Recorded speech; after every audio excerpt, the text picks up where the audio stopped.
All right, good afternoon, everybody. My name is Georgia Ede. I am a psychiatrist with a special interest in nutrition, and I have a particular fondness for exploring the nutritional differences between animal foods and plant foods, because a number of years I was able to reverse every health problem I ever had by switching to a mostly plant diet, sort of a low-fat diet that most of us were told was healthy, to a meat-based ketogenic diet.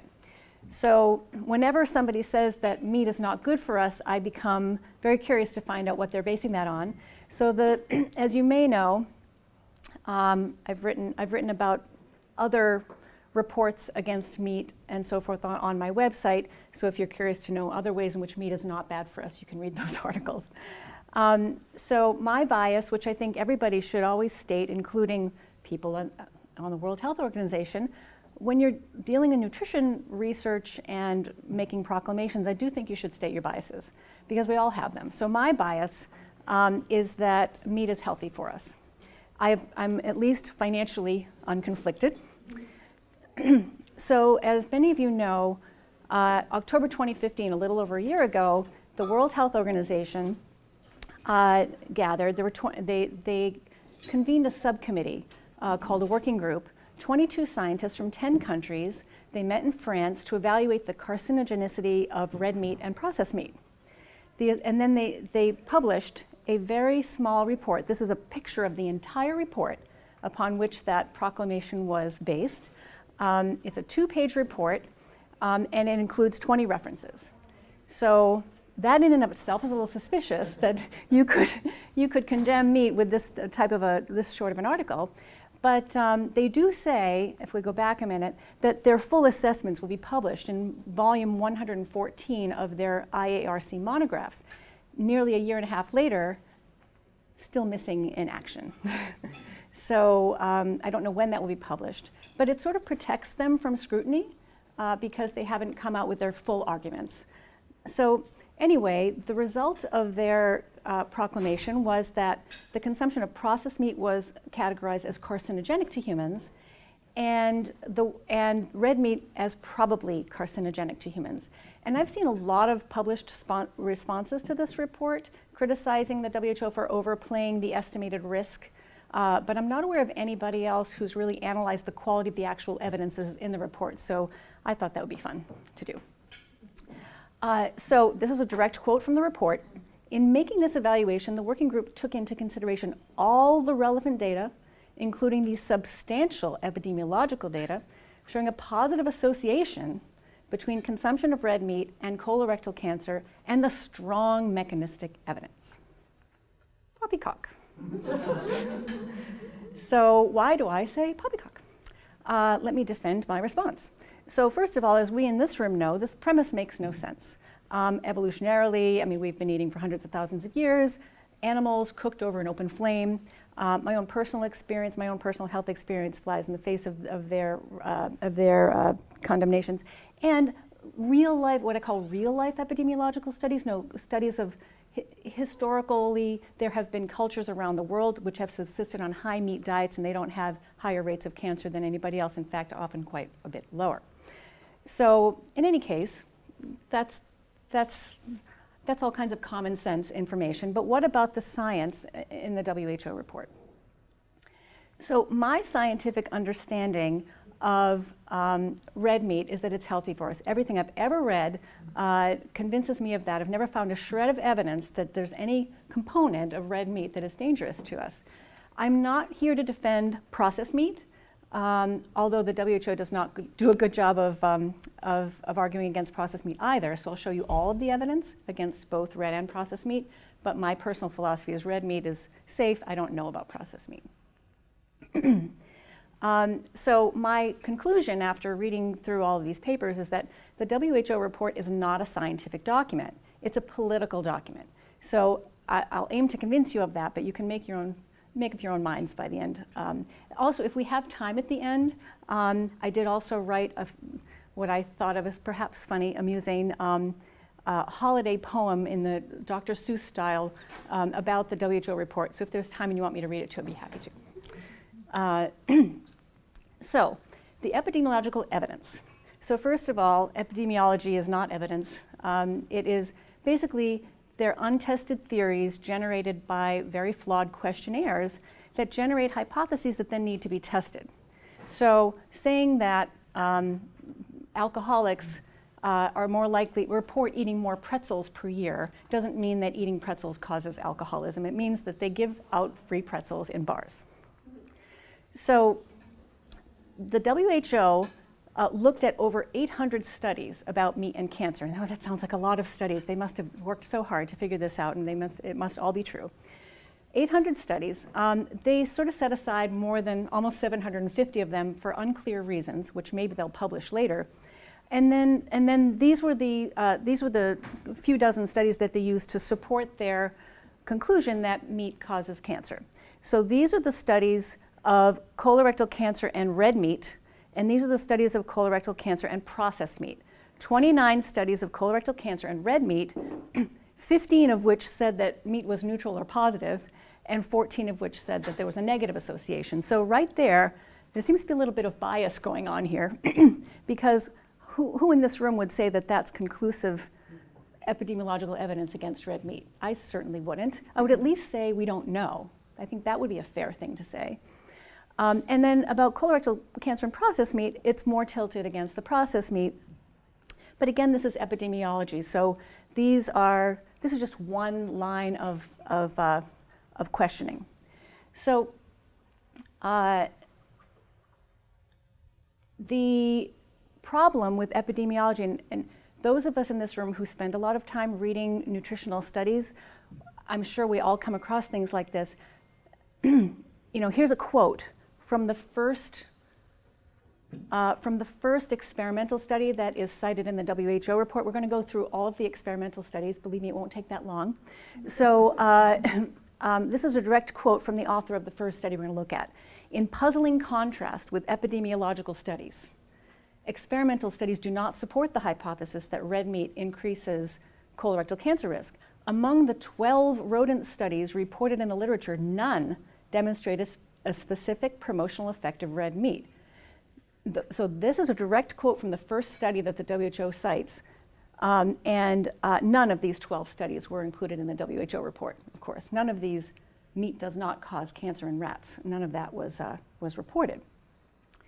So, epidemiologists are forever sending well-intentioned scientists on time-consuming, expensive wild goose chases, trying to prove that meat is dangerous when all other sources, from anthropology to physiology to biochemistry to botany to common sense, tell us that meat is nutritious and safe.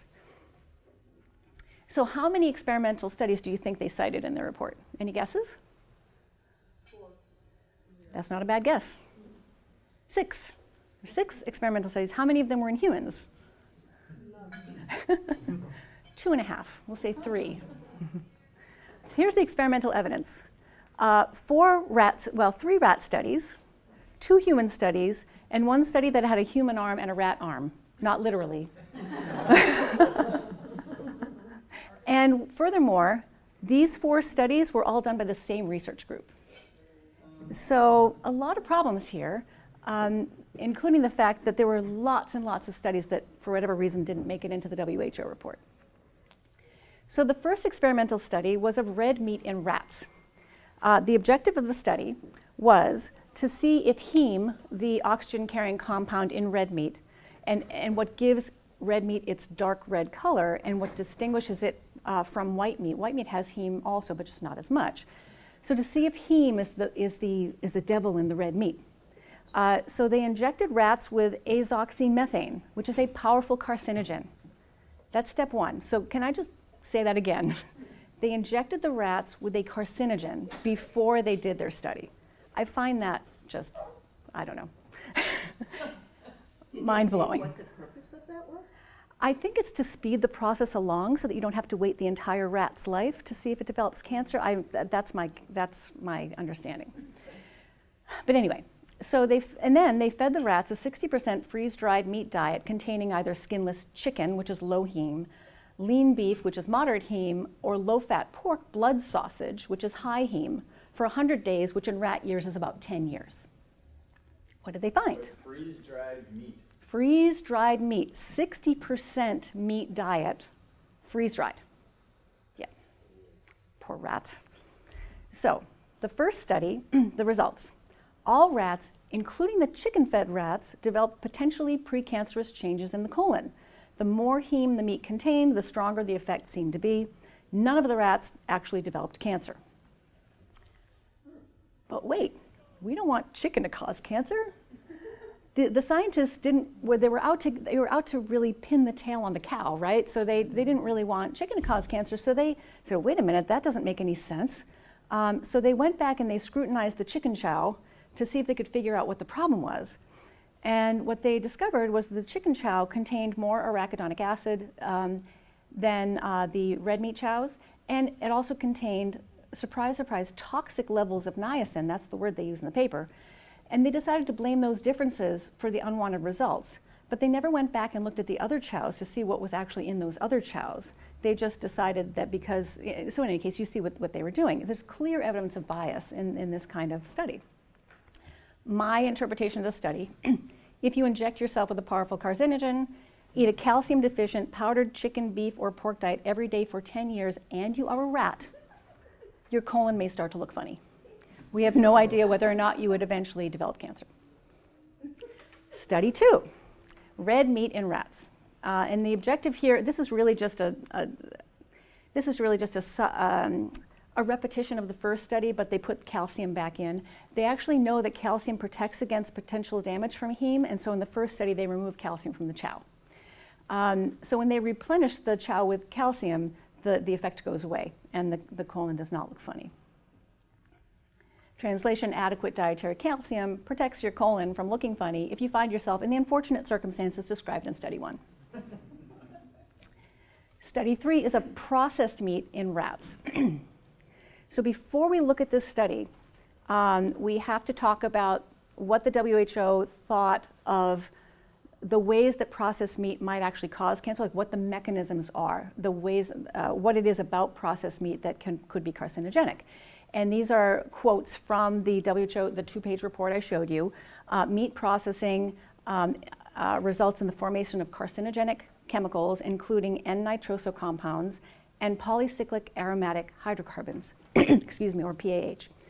Cooking produces known or suspected carcinogens, including heterocyclic aromatic amines, HAA, and also polycyclic aromatic hydrocarbons. High temperature cooking produces the highest amount of these chemicals.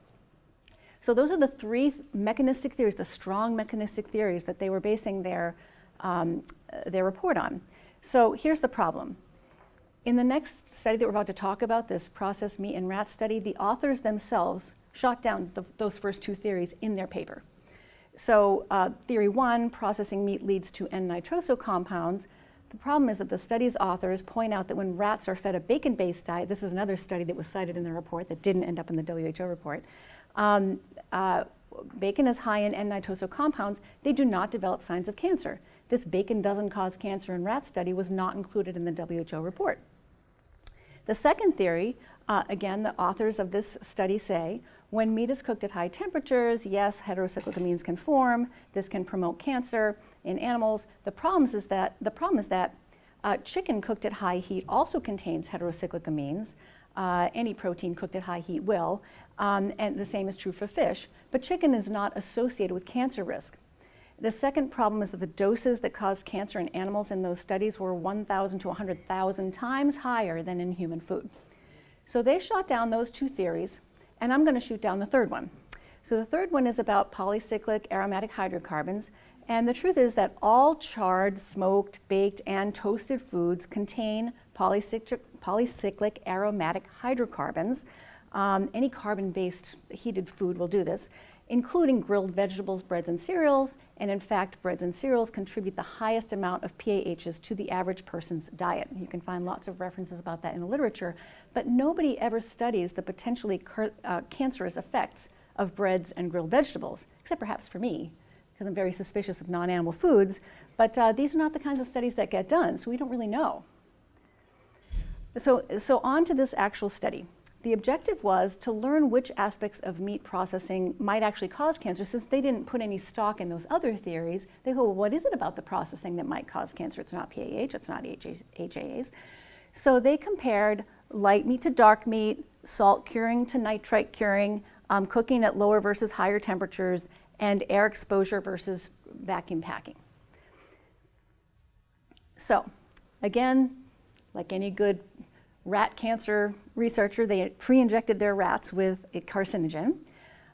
Then they added, this poor rat, look at the little guy, add various types of processed meat to a calcium-deficient, high-sugar chow, we're talking 30% sugar in these chows, and feed it to rats for 10 rat years. The results, the type of processed meat that caused the worst precancerous changes was the dark meat with the sodium nitrite cooked at the higher temperature, left unwrapped in the refrigerator for 5 days. And still, no matter how hard they tried, the researchers could not get any of these rats to develop cancer. So maybe it was protected against the carcinogen. Right, that's a good point.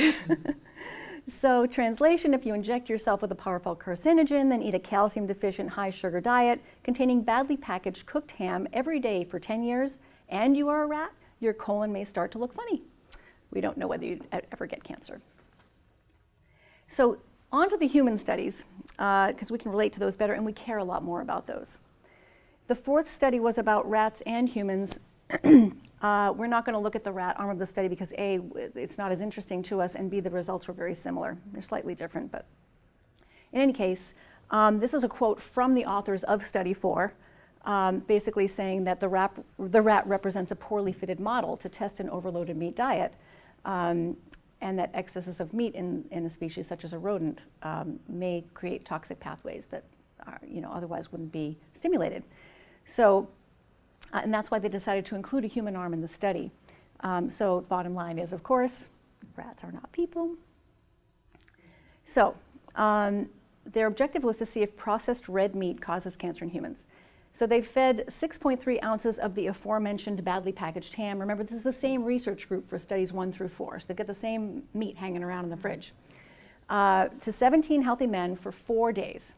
And then they tested their urine and stool samples for 5 different cancer biomarkers. This is where it gets a little complicated. So obviously you can't do a study where your outcome is cancer in a human being because it would take many decades, you would never be able to control it properly, and it would be unethical. So I understand you can't look directly at cancer outcomes. You have to look at indirect measures such as biomarkers, but let's see what these biomarkers actually are. So they looked for these 5 biomarkers. Excuse me. So ATNC, which is apparent total N-nitroso compounds, which can be formed if you eat too many nitrates or nitrites. T-bars, which is a measure of oxidative stress. Fecal water cytotoxicity, which is a measure for apoptosis, stimulating cell suicide. And DHNMA, which is a measure of oxidative damage. And GH2AX, which is a measure of DNA damage. So after feeding the badly packaged ham to these men, they looked at their body fluids to see what they could figure out. So the first 2 biomarkers did increase in the men who were eating the badly packaged ham. The fecal water cytotoxicity and DHN, these 2 biomarkers stayed the same. And this biomarker may have been slightly decreased, but not significantly so. So what does this mean? Oh, and these asterisks are just to say that when they added calcium back into the diet and vitamin E, both of the markers remain normal. So everything looked fine as long as vitamin E and calcium were in the study. But in any case, what does this mean? Should we be worried about this? I don't know whose computer this is.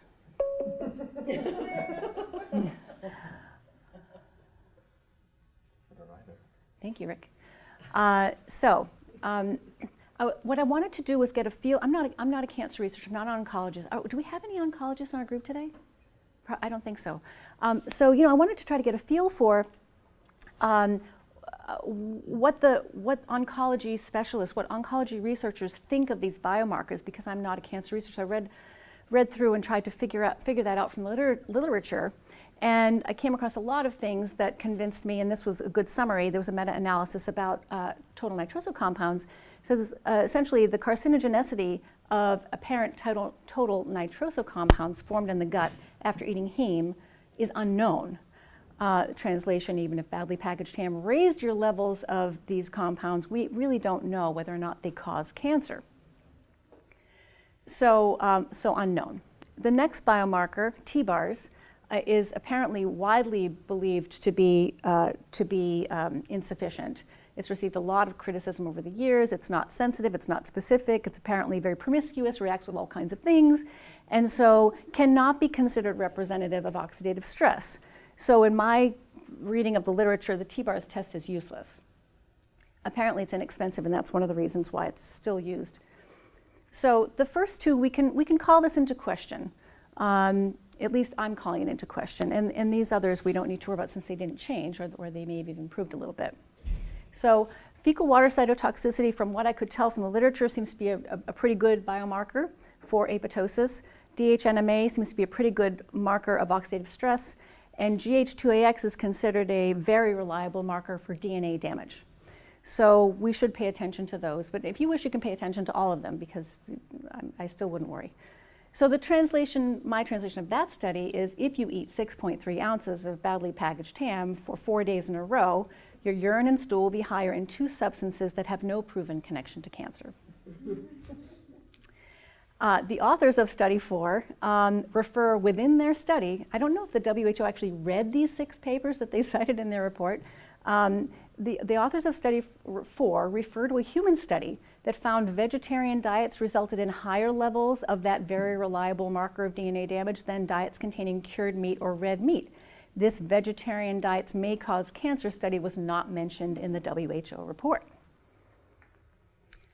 Study 5, red meat in humans. So no rats in this study, rat-free zone.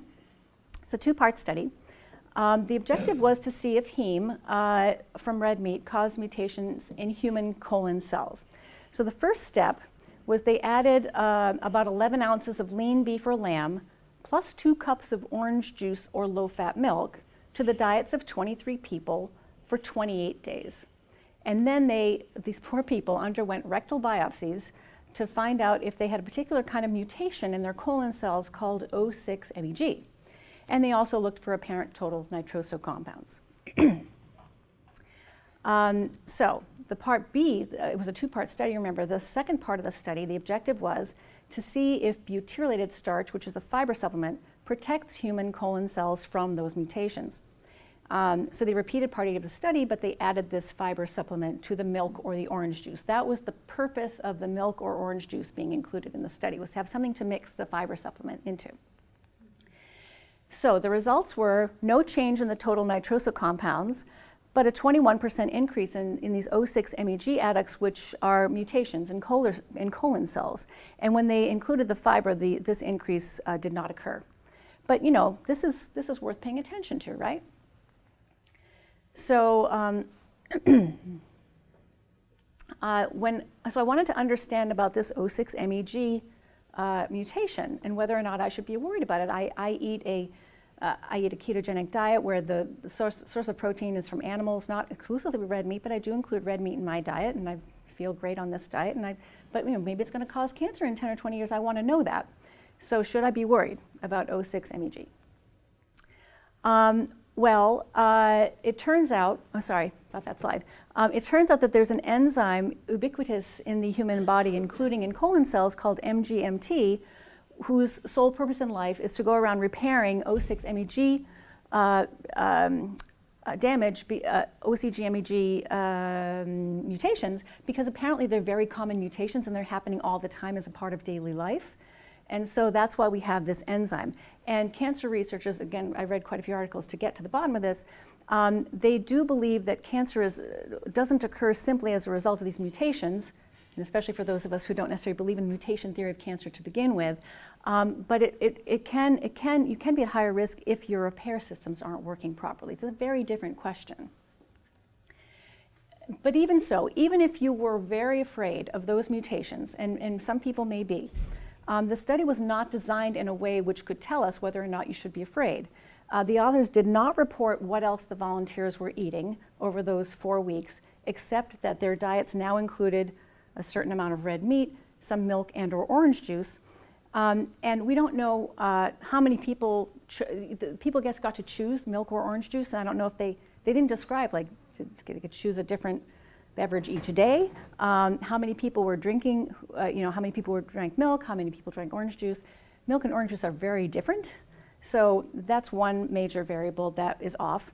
But also during the high meat phases of the study, participants ate significantly more protein and significantly less fiber than during the low meat phases of the study. Therefore, the study wasn't properly controlled. So my opinion is that if you include 10.6 ounces of lean beef or lamb plus 2 cups of milk or orange juice in your usual diet every day for a month, biopsies of your rectum will show a 21% increase in the usual number of mutations in your colon cells. We do not know whether it was the red meat, orange juice, milk, higher protein, lower fiber, or some other aspect of your diet that led to the increase in that mutation rate. And these mutations are furthermore typically automatically repaired by the body and do not increase your risk for cancer. The last study the objective was to demonstrate the effects of red meat or heme and fiber on colon mutations in humans. In this case, they did a really good thing. They confined people to a metabolic ward, 25 people, where you can control absolutely everything they eat and measure everything. And then they fed them, excuse me, one of the following diets for 10 days, either a vegetarian diet, a low fiber diet containing about 15 ounces of red meat per day, or a high fiber diet containing about 15 ounces of red meat per day. And then they took stool samples and looked for total nitroso compounds and a different kind of mutation called O6CMG. So in the low fiber meat diet compared to the vegetarian diet showed higher nitroso compounds and higher levels of O6CMG mutations. So what about these O6CMG mutations? Are those scarier than O6MEG mutations? Well, the MG, it was, when this study was done, which was back in 2006, it was thought that this enzyme couldn't repair those O6CMG mutations, which is exactly why they chose to use those instead of O6MEG. But then in 2013, it was discovered that they actually can. So it's hard to know, how much faith to put in these mutations as a marker for cancerous, but I think it's important to pay attention. So the results, ATNC, because the reliability is unknown, I would call that scariness into question. And here we've got a mutation that's repaired by our enzyme systems if they're working properly. But in any case, even if you are afraid of O6CMG mutations, this study was not done, unfortunately, in a way that can tell us whether or not we should worry. Because even though these people were confined to a metabolic ward, it was not reported in the study what they ate. And this is this huge oversight. Why confine them to a metabolic ward in the first place? So we have no idea how much carbohydrate, protein, or fat they ate. The low fiber meat group was fed refined carbohydrates in place of the high fiber food, so that was their control, and that's a very common issue. If any volunteers started losing weight, they didn't want weight to be a variable, they fed them buttered marmalade bread to get their weight back up to normal or to their previous weight. We have no idea which volunteers got these sugary marmalade breads or how often. And there was no non-red meat animal protein control like chicken or fish, so we don't know if all types of animal foods would cause this or not. So this is a study that's really interesting, and gee, maybe there's something there, but it would really need to be repeated and done in a much better way in order to convince me that I should worry. So, translation. If you eat a low fiber, high protein, high refined carbohydrate diet that includes almost 15 ounces of lean red meat for 10 days, your colon cells will experience more mutations than usual. We have no idea what aspect of the diet might be responsible for this, and these mutations are typically automatically repaired by the body if everything's working properly. So of all the different theories I came across in the cancer literature about how red meat might be worse than other kinds of meat, the theory about heme is the most compelling one because that's the only real difference between red meat, like dark meats, and light meats. So maybe it's the heme. So I thought, well, maybe I should worry about that. Maybe I should pay attention to my heme intake, or what should I tell people? Excuse me. So I came across this very helpful quote from the USDA's National Program Leader for Human Nutrition, which says, this was 2015, which is the same year that the report came out. While heme iron can increase cell proliferation in the colonic mucosa of mice and catalyze the formation of N-nitroso compounds in rats, there's no data that normal levels of heme in human intestine contributes to any harm. And this is by David Klurfeld, USDA leader for human nutrition, who also happens to be, to my great surprise, one of the members of the WHO working group. So he himself does not believe that heme is harmful. So let's just recap these rodent studies. The first 4 studies were of rats, all injected with a carcinogen. This is the calcium replenished rat, so it's really not a 4th study. And then these were the studies only that, this represents all of the red and processed meat is not dangerous to rodents experiments that I found only within those 6 papers. I didn't go looking through the literature for more, because there's plenty more, I'm sure. But these were 12 studies that were mentioned in the papers that the WHO chose, handpicked, to support its arguments, which show that red and processed meat are fine. But these studies were not included in the WHO report and not addressed by the WHO report. So many flaws in the WHO report: cherry-picking anti-meat studies, ignoring pro-meat studies, ignoring anti-plant studies, relying almost entirely on epidemiological studies, including experimental studies with serious methodological flaws, and citing outdated or disproved mechanistic theories. So I don't know if they're right or wrong. They certainly haven't proved their case to me. But I think it does matter. I think if you're not sure if red meat causes cancer, you really shouldn't be going around proclaiming to the world that it does, because there are many reasons to keep red meat in the diet, particularly in certain vulnerable populations. I found an excellent quote in one of the papers I was reading saying, strong media coverage and ambiguous research results could stimulate consumers to adopt a safety-first strategy that could result in abolishment of red meat from the diet completely. However, there are reasons to keep red meat in the diet. So there are plenty of populations who are vulnerable to anemia and vitamin deficiencies and very little resources. And if you only have a little bit of money and you have to choose a protein source, you might choose against red meat, even though it might be your best bet dollar for dollar, if you're worried that it's going to cause cancer. So I think it's irresponsible of the WHO to have done this. So as we all know in this room, meat is a superior source of most nutrients compared to plant foods, and in some cases the only source of certain nutrients. So I think it's very important to have animal foods included in the diet. And as I was saying, that monograph, volume 114, which is supposed to flesh out their reports a little bit more, is still missing. 114 still hasn't been published. I just checked a few days ago, it still hadn't been put up. So I don't know if they can defend themselves better than they have, but so far I haven't seen anything for me to worry about.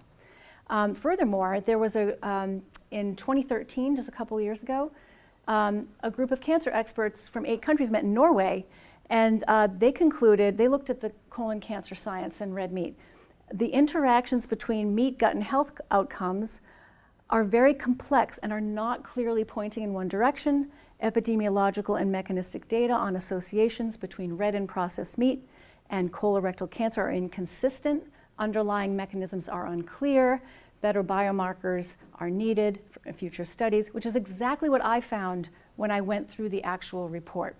So, in my opinion, what we've got against red meat, according to the World Health Organization, is 2 very questionable, seriously flawed human studies that say that red meat might not be good for you. So, as a psychiatrist, I understand that believing is seeing. So if you believe for whatever reason, I mean, there are many reasons to consider eating less red meat or not eating red meat, but none of them, in my opinion, have to do with health. It's not about health, it's maybe about something else. And people should be able to make their own choices, but they should have the correct information on which to base those choices, rather than the WHO saying that the entire world needs to avoid red meat for health reasons. I think that the science is simply not there. That's why I say this is a political document. So if you choose not to eat red meat, that's your personal choice. But I don't think that there are any health reasons to avoid it. So that's what I've got. Any questions?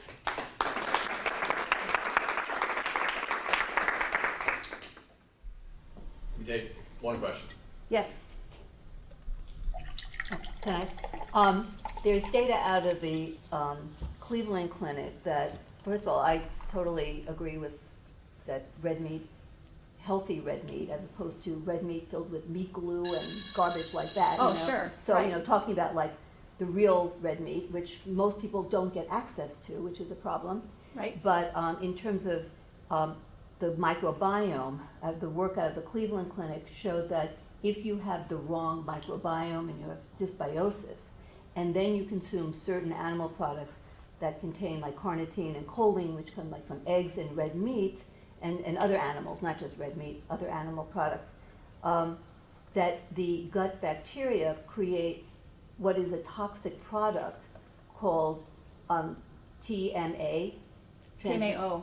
No, it's TMA in the gut, and then it goes to the liver, where it becomes the oxide. So it becomes transmethylamine oxide in the liver, and it is in the gut it's toxic, and in the circulation it's toxic. So I think that what's happened when you have studies that say something like eating meat, which we know cannot be evil because Right. humans have eaten it, it's not that, it's our modern society which has poisoned so much of our food and water, that has created a dysbiotic microbiome in so many people that they can't properly process these products within us. Well, So I would respectfully disagree with that premise, because I did tear apart another paper specifically about TMAO. I'll show it to you after if you'd like, or I can give you the link. There's no it's a very there's no there. And I don't have the report right in front of me, but I can show it to you. Well, I'm certainly So- not saying that it gives you colon cancer, and I'm just saying Yeah. that it's But a the toxin. TMAO itself is, You know, is- I've read, well, we can look there- at, I've read a I'll lot look of at the it with you papers together, on it, yeah. but that's my concern, is that we're not capable in our modern life of dealing with healthy foods because of our gut microbiome and such, metabolizing it improperly. Any other questions? Okay, one more question. Sure, Deborah? But this is right, so can't you get vitamin K2 from sauerkraut? Don't And all not fermented foods have, all fermented foods have vitamin K2, so that's just a correction to that. It's not, it's only Well, found it's- unfermented in animals. Well, it's because it comes, my point that being that it comes from bacteria, not from the actual unprocessed plant food. Yeah, that's all I meant by that. Thank you. You're welcome, doesn't naturally occur. Yes, you're Okay. right. Okay, Thank you. all right.